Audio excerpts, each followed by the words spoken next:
Assalamualaikum warahmatullahi wabarakatuh. Hello everyone. In this opportunity, Miss want to explain about the textual metafunctions, how texts are organized. Jadi sebelumnya kita udah mempelajari ada experiential metafunction atau ideational metafunction, dan yang kedua ada interpersonal metafunction, dan yang sekarang metafungsi yang ketiga di dalam functional grammar adalah textual metafunction. Bagaimana sebuah teks disusun. Now let's check the explanation.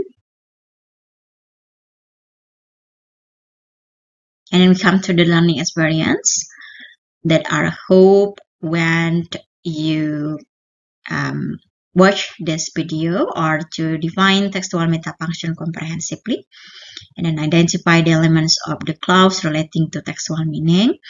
And the third one is analyze the mode aspect of the text. Nah, jadi pengalaman belajar yang diharapkan setelah dengar penjelasan video dari Miss ini adalah you bisa mendefinisikan textual metafunction secara komprehensif. Kemudian yang kedua, bagaimana you bisa mengidentifikasi elements yang berhubungan dengan clause dalam textual konteks atau textual meaning. Kemudian yang ketiga adalah bagaimana you bisa menganalisa mode aspect dari sebuah teks.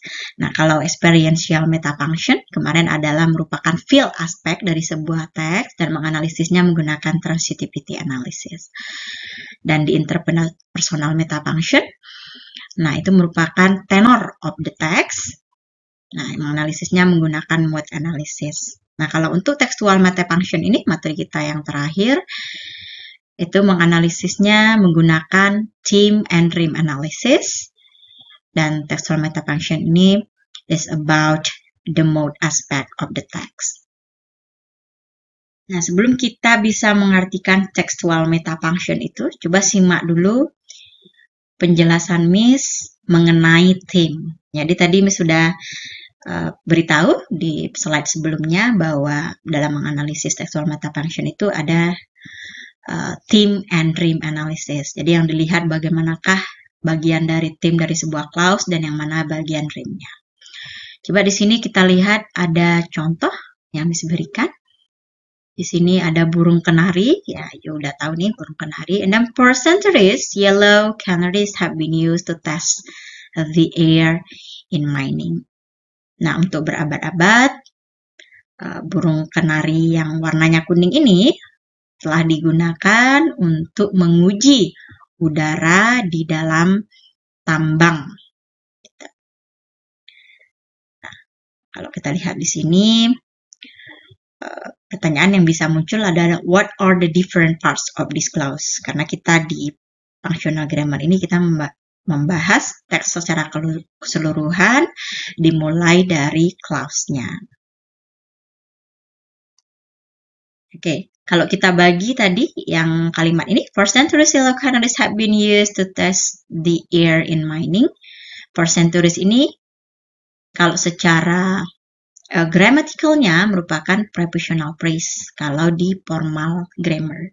Nah, kalau di functional grammar kita menyebutnya adalah masih prepositional phrase karena khusus prepositional phrase dia masih phrase, kecuali yang yellow canaries ini merupakan noun phrase di dalam formal grammar, tapi di functional grammar kita menyebutnya noun group.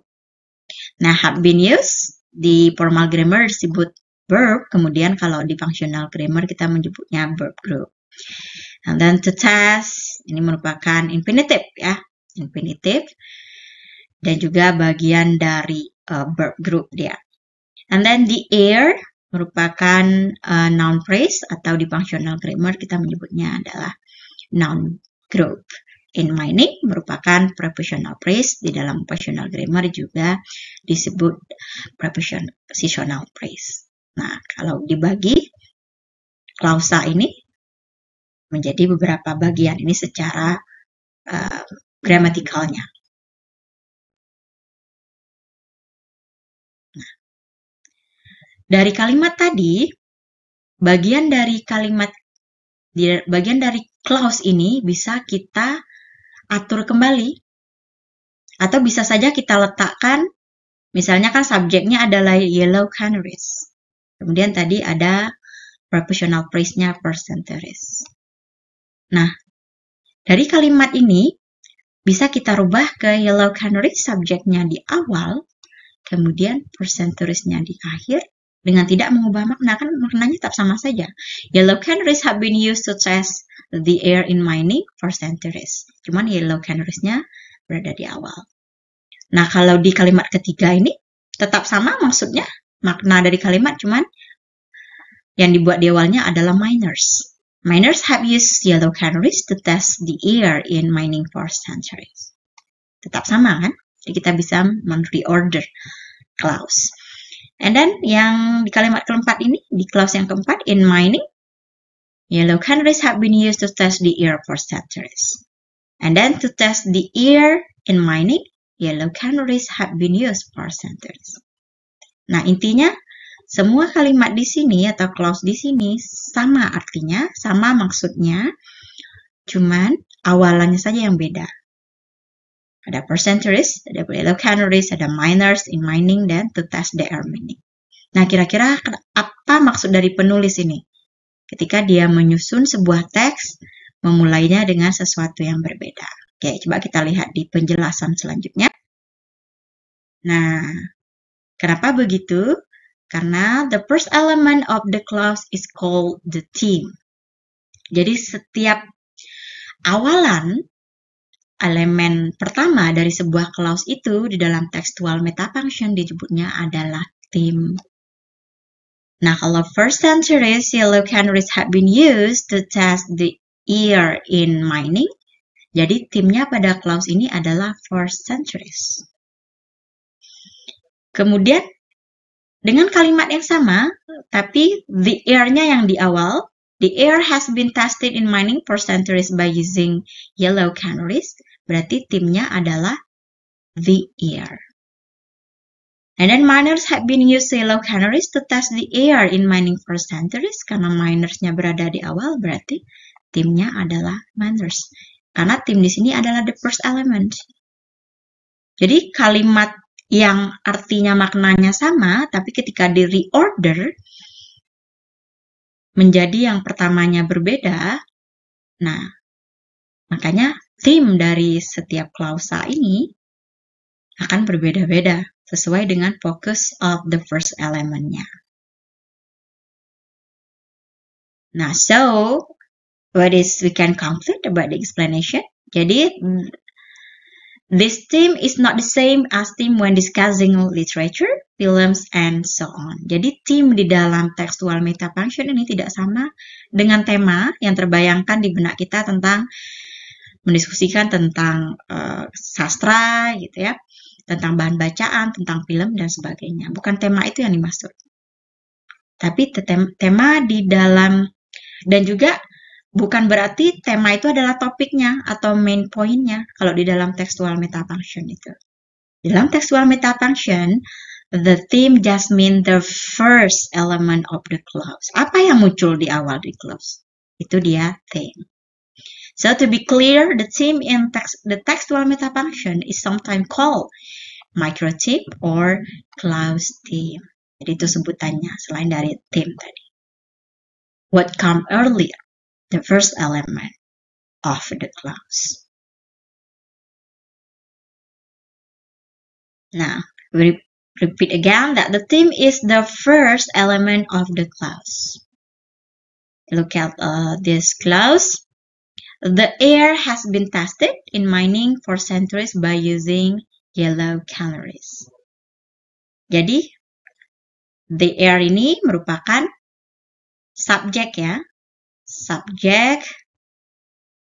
Subjeknya the air, theme-nya the air. Jadi apapun yang berada di awal di dalam textual metafunction itu merupakan theme. Nah, but the theme is not always the subject of the clause. Jadi belum tentu juga theme itu adalah subjek. Tergantung apa yang di awalnya. Kalau kita lihat di sini kan, for centuries, nah di clause yang kedua ini, yellow canaries have been used to test the air in mining. Jadi, subjek kita yang mana? Kan kalau kita belajar di grammar, nah subjek itu pasti dia bentuknya adalah pronoun. Atau what is the thing that can before the verb atau to be. Nah, itu. Jadi kalau misalnya di clause ini, subjeknya adalah yellow canaries tetap. Tapi temanya apa? Temanya berbeda. The theme is first centuries karena yang datang di awal atau elemen pertama dari clause ini adalah first centuries. Nah, jadi the theme is not always the subject of the clause. Tapi bisa jadi dia adalah subjek. Kalau misalnya di clause yang pertama, the air has been tested, the air merupakan subjek. Karena setelah itu ada verb-nya, ada predicate, jadi dia adalah subjek. Kemudian juga sekaligus sebagai theme of the clause. Tapi di clause yang kedua, subjeknya is not the theme. Because the theme, what is come first? Apa yang ada di awal klausa. And the theme is not always what the clause is about. Dan theme juga tidak selalu tentang teks itu atau clause itu menceritakan tentang apa, belum tentu itu. Nah, kalau misalnya theme kalau kita secara generalnya, kita tahu apa temanya. Tema itu pasti adalah apa yang dijelaskan secara menyeluruh. Atau ini teks ini tentang apa, begitu itu temanya kan. Tapi kalau di textual meta function is not always what the clause is about. Gitu. And then look at here, yellow canaries, still about yellow canaries, have been used to test the air in mining for centuries. So, what is the clause talking about? About yellow canaries. Sebagai subjek, kemudian fokusnya adalah yellow canaries ini. Klausa ini. Tapi kalau dilihat di klausa kedua, for centuries, yellow canaries have been used to test the air in mining. Masih juga klausnya adalah tentang yellow canaries karena sekaligus sebagai subjeknya. Nah, tapi theme-nya is not what this clause is about, but what is the first element of the clause. So, the textual meta function here in particular, the discussion of themes allows us to see how a clause is organized in relation to the parts of the text that come before it. Ya, seperti yang udah Mas jelaskan tadi. Jadi secara spesifiknya, nah, diskusi tentang themes ini, ya, menunjukkan kita bagaimana sebuah clause disusun dalam hubungannya dengan bagian dari teks yang datang sebelumnya. Jadi apa yang datang di awal dari teks itu. Atau clause, bukan teks ya, tapi clause. Karena yang dianalisa di dalam functional grammar itu adalah clause. Baru nanti dapat keseluruhan dari teksnya. Okay, and then look at here to make you more understand about the theme. So the question is, which of these paragraphs which of these short paragraphs seems better and why? Nah, kalau kita lihat di sini ada dua paragraf sama-sama membahas sesuatu yang sama. Look at the first paragraph. I was born in Ottawa. Ottawa is the capital city of Canada. And then the second paragraph. I was born in Ottawa, and the capital city of Canada is Ottawa. Nah, jadi sebenarnya kedua-duanya ini sama. Tapi ketika di yang paragraf yang awal, setelah I was born in Ottawa, kemudian dijelaskan adalah Ottawa. Tapi yang di paragraf yang kedua, I was born Ottawa, kemudian the capital city. Nah, itu yang datang di klausa kedua kan, of Canada is Ottawa. Nah, jadi bagaimana itu? Okay, look at the first element of the second clause. In this case, the first elements of each is the subject. Nah, jadi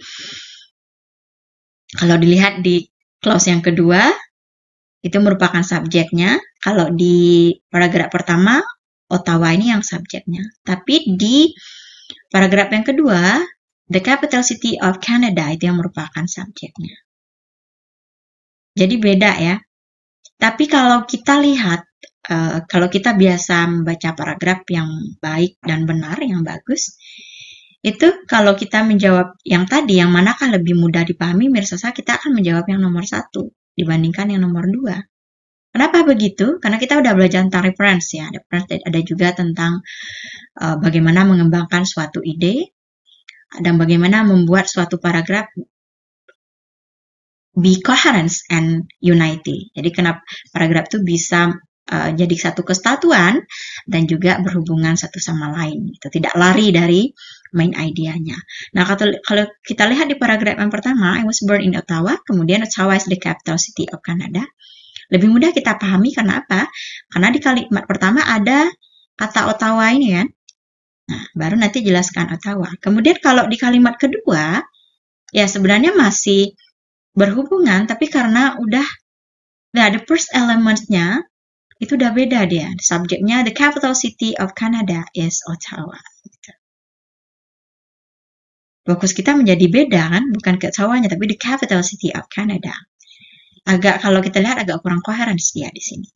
Paragraf kedua. Makanya yang paragraf pertama misalnya kita setuju bahwa yang lebih mudah dipahami adalah paragraf yang pertama. Okay, and then it contains the same information. So it must be something about the organization that makes one seem better than two. Ya. Jadi sebenarnya kedua-dua paragraf ini membahas sesuatu yang sama. Nah, tapi kenapa paragraf 1 yang seems better dan paragraf 2? Karena ini dia. The clause.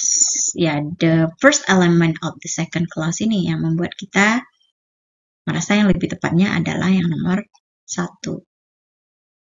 And we expect themes to contain all or previously given information.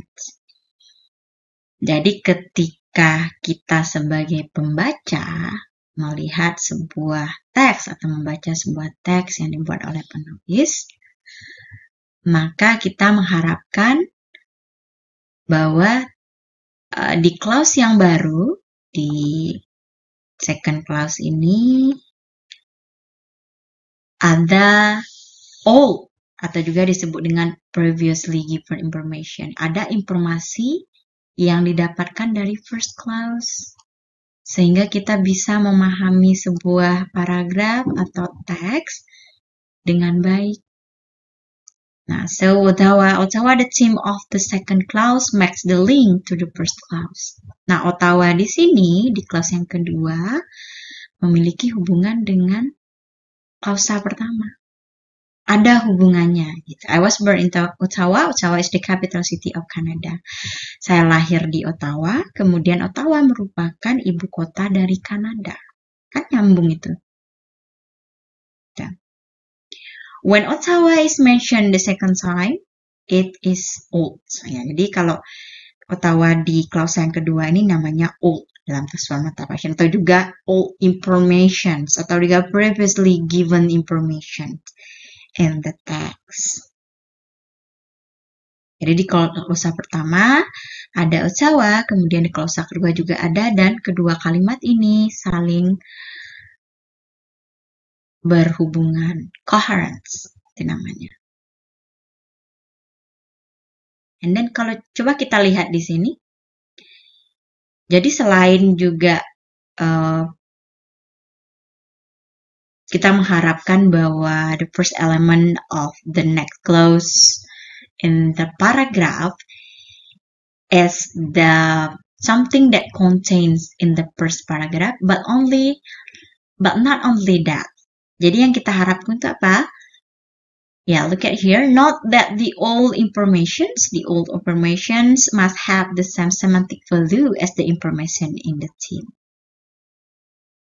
Jadi informasinya harus mempunyai makna yang sama.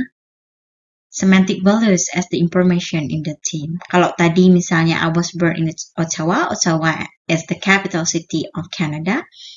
Nah kan masih semantiknya Ottawa di sana adalah sama, maksudnya adalah sebuah ibu kota atau sebuah kota yang berada di Kanada dan merupakan ibu kota negara. Jadi konteksnya adalah kota. Tapi kalau coba kita lihat di sini contohnya, the clock ticked away the seconds. Second is the best you can hope for when racing against Usain Bolt ya.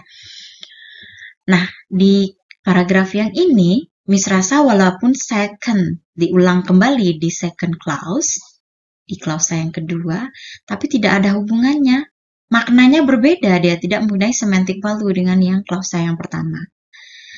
Kalau di klausa yang pertama, ini masuknya second-nya adalah detik, gitu ya.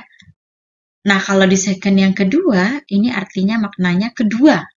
Gitu. Second is the best you can hope for when racing against Usain Bolt. Udah nggak nyambung gitu. Karena meaning-nya udah berbeda. Second, walaupun second ini disebutkan di klausa pertama. Jadi tidak harus juga ada di klausa kedua yang sudah di-mention atau the old information given, tapi tidak ada hubungannya ya. Itu juga berarti teksnya atau paragrafnya ini tidak bagus juga, tidak berkoherens gitu ya. Nah, here seconds and second do not mean the same thing. Tidak sama maknanya. There is no link in the theme. Jadi temanya berbeda ini, dua clause ini. Tidak berhubungan dia satu sama lain. Nah, all information itu sama juga dengan repetition.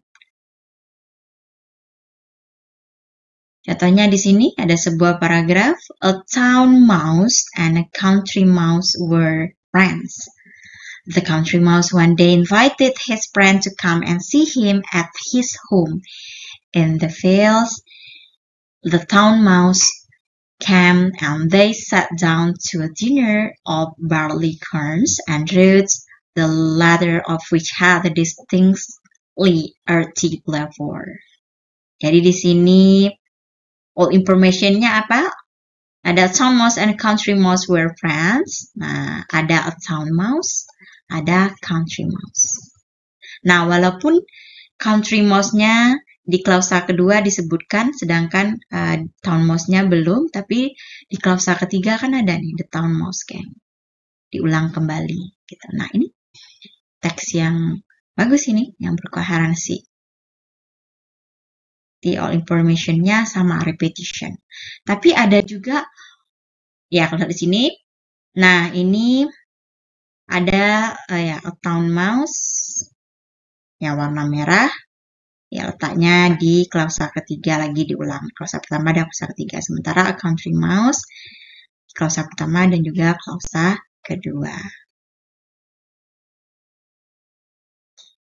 Nah, di all information ini juga bisa bentuknya reference.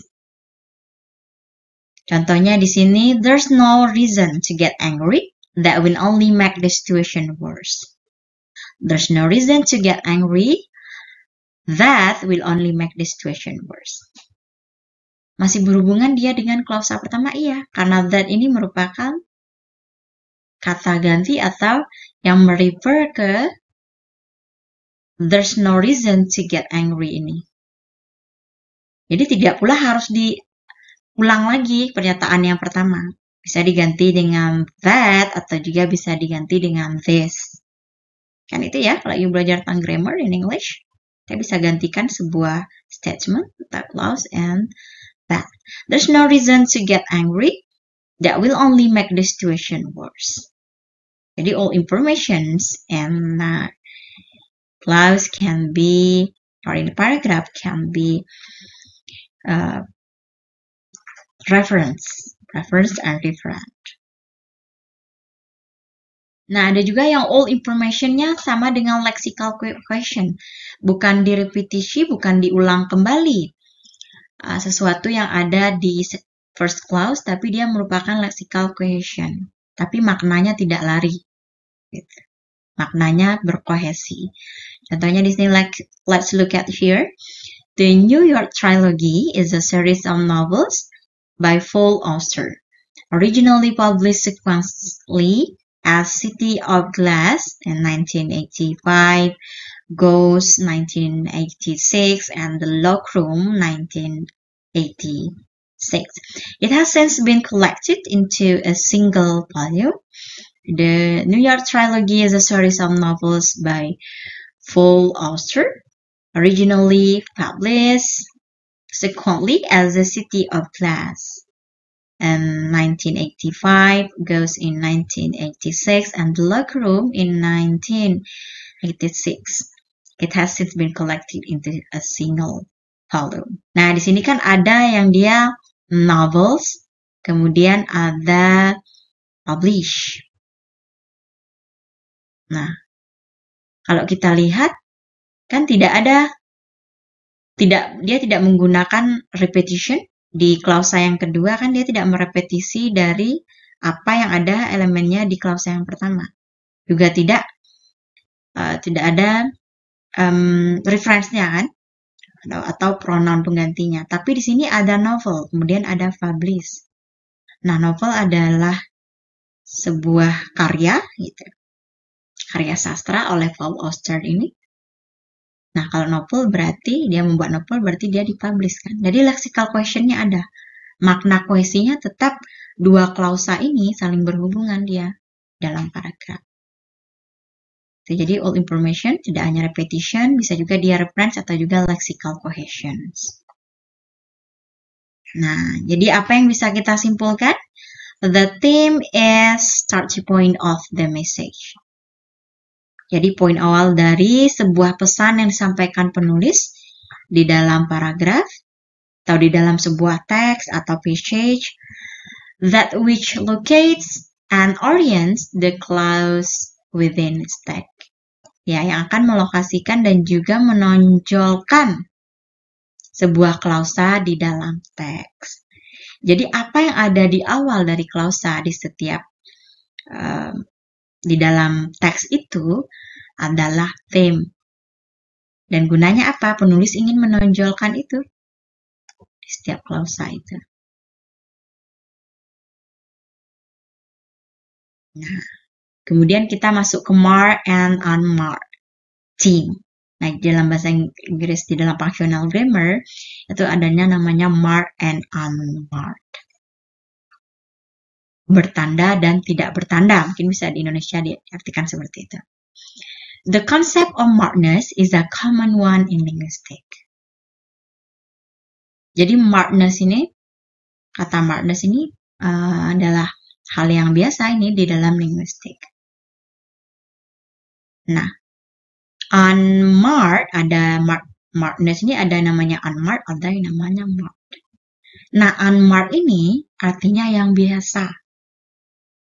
Yang biasa, yang umumnya, yang dominan, atau maknanya netral. Kemudian kalau marked artinya tidak biasa, ya tidak umum gitu ya, lemah, dan juga more, lebih meaningnya lebih spesifik. Mengapa dia seperti itu? Coba Miss beri penjelasan seperti ini. Kalau Miss beri tanda di tangan Miss, kalau bertanda itu artinya nggak biasa kan? Sedangkan yang biasanya adalah yang unmarked. Makanya kalau kita merasa ini kebalik gitu, tapi sebenarnya bukan terbalik. Yang marked bertanda itu berartinya yang nggak biasa. Yang tidak bertanda itu adalah yang biasa, yang usual. In sociolinguistic, markedness ini, di linguistics, markedness ini ya memang sebutan istilahnya ada gitu, ada unmarked, ada marked. Jadi nanti ada marked dan unmarked theme. Kalau misalnya marked theme berarti dia yang biasa. Dan biasa yang lazimnya seperti apa? Kalau di marked theme itu yang tidak biasa. Okay? Look at here. Misalnya contohnya marked and unmarked ini. Nah, pronunciation can. Kita lihat dulu ke sini.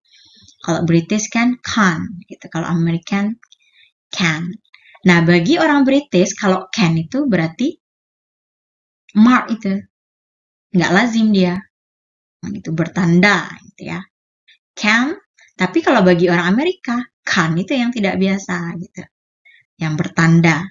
Ya, berarti marknya kalau di British adalah can, kemudian unmarknya adalah can. Kalau di American, nah can-nya yang unmarked, kemudian can't-nya yang marked. Kemudian juga ada like this person who portrays a character. Kita lihat ke marked and unmarked. Nah, kalau actor, gitu ya, actress. Kalau actress ini kan lebih ke female sebenarnya. Tapi kalau actor, dia untuk female or can be male. Tapi kalau actress sudah jelas ke female. Kalau di konteks bahasa Inggris nih ya. Tapi kalau Miss rasa di bahasa Indonesia berbeda kita malah. Kalau aktor berarti dia ke male ini. Kalau artis bisa male bisa female kalau kita ya. Actress, artis, misalnya seperti itu. Jadi ada lexis person yang membedakan tentang marked and unmarked. Kalau di dalam bahasa Inggris berarti aktornya yang unmarked, kemudian aktrisnya yang marked. Kalau bahasa Indonesia aktornya yang marked, kemudian aktrisnya yang unmarked. And then kalau kita berbicara tentang morphology is the study about the word ya, tall and talked, and then run and ran. Nah, tall and talked ini disebut juga dengan regular verb ya. Kalau regular verb berarti dia ditambahkan ed. Yang lazimnya seperti itu, berarti dia unmarked. Nah, sementara run and then ran, ketika dia menjadi bentuk kedua kan berubah jadi ran, tidak ditambah dengan ed. Berarti ini yang marked-nya. Yang tall and tall itu unmarked, kemudian run and ran itu yang marked. Oke, coba kita lihat di sini. Which of the following is marked? Yang mana tema atau subjek di bawah ini yang merupakan marked, yang tidak lazim atau tidak biasa. Kalau di kalimat yang pertama yang A, they went to dinner last night, and then B, last night they went to dinner. Berarti kalau kita lihat di sini timnya di kalimat yang pertama E, yang kalimat A adalah they. Nah, sementara di B berarti timnya adalah last night. Nah, karena tadi yang unmarked adalah yang biasa, yang common, yang usual, sementara marked yang unusual, artinya A ini adalah unmarked. Kenapa dia unmarked team? Karena subjeknya, ya ada subjek they is first.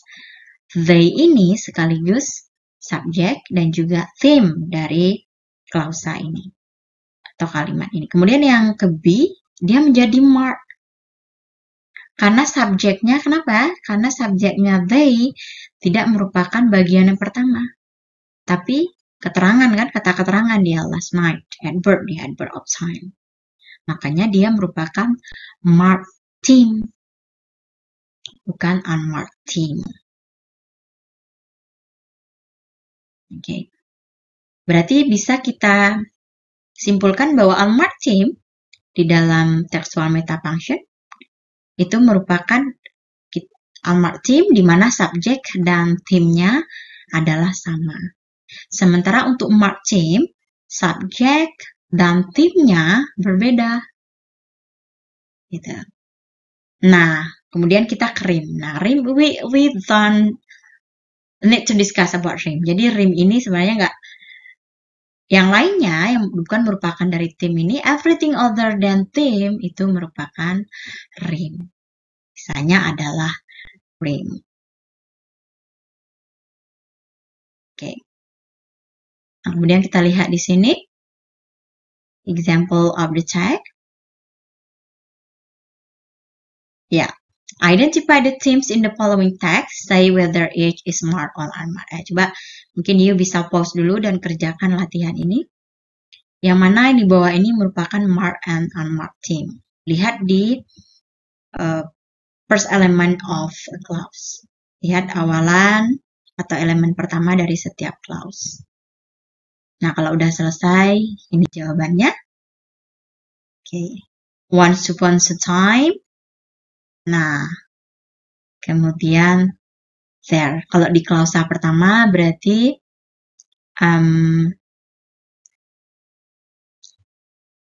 dia adalah marked theme.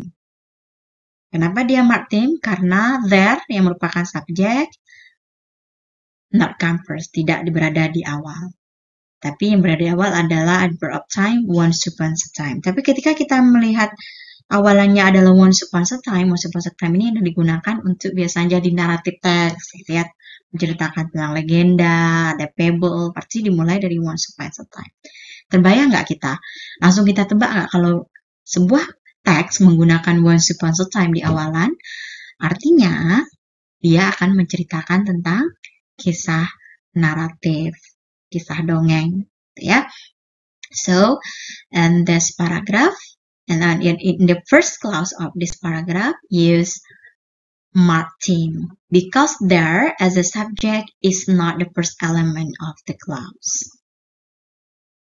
Nah, di sini kita lihat berarti yang marked theme-nya hanya di klausa pertama ya, once upon a time. Di klausa kedua adalah unmarked theme. The youngest, she, kemudian her older sister, they, and they di sini merupakan unmarked theme. Yang biasanya karena subjeknya sekaligus sebagai the theme of the clause. Sementara di first clause, subjeknya there is not the theme of the clause because the theme of the clause is once upon a time. Okay.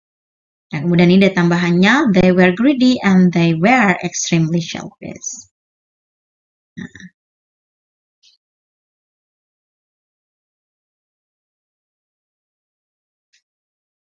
Ya.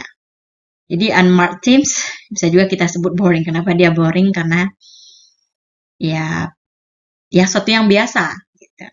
Sementara kalau marked themes, kalau misalnya membaca teks yang she aja awalannya, atau ya, biasanya di klausa pertama orang menyebutkan namanya. Misalnya, Anne is the student of UNP.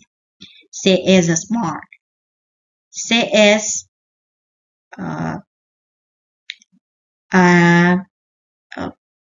diligent student, atau she is lagi seperti itu, kan akan boring sekali kalau menggunakan di dalam sebuah teks itu semuanya adalah unmarked themes. Akan membosankan sekali membacanya. Jadi kenapa ada marked themes ini? To make certain types of information more prominent.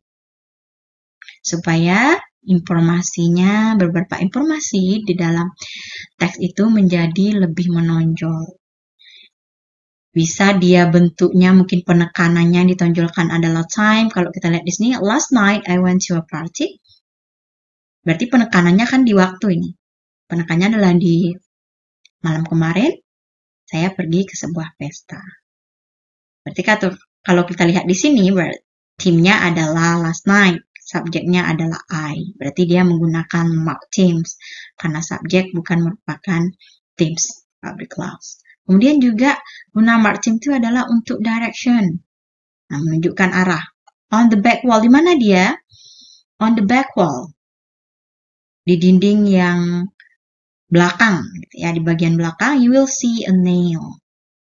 Dan juga marked theme ini digunakan untuk sequence. Neck, then, all the more, in additions, however, seperti itu. Kemudian juga untuk importantnya. Apa sih yang di bagian yang penting dari sebuah ide di dalam paragraf itu? Bisa dimulai dengan first, gitu ya. Second, third. Nah, supaya sebuah teks jadi tidak membosankan.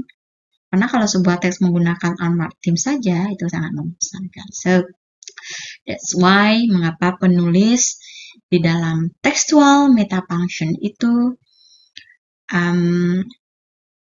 apa yang ditonjolkan di awal atau apa yang datang di awal setiap klausa itu merupakan themes. Jadi supaya penulis mau kita terfokus kepada bagian awalnya. Jadi ya. Dan membuat sebuah teks itu menjadi bagus dan tidak membosankan bagi pembaca atau juga di dalam konteksnya berbicara, orang yang mendengar pembicaraan kita tidak bosan kalau kita menggunakan marked themes, dan juga bisa juga menggunakan unmarked themes dengan mencampurkan juga dengan marked themes. That's it. Okay, I think that's all the explanations. If you have any question, you can ask me on the comments below, or you can chat me in WhatsApp group. Nah, itu saja penjelasan mengenai textual metafunction. Nanti ada jenis dari textual metafunction akan Miss bahas di pertemuan berikutnya. Dan setelah Anda paham tentang materi textual metafunction ini, boleh lanjut mengerjakan tugas yang sudah Miss post di Smart UMP. Thank you so much for watching this video, everyone. Assalamualaikum warahmatullahi wabarakatuh.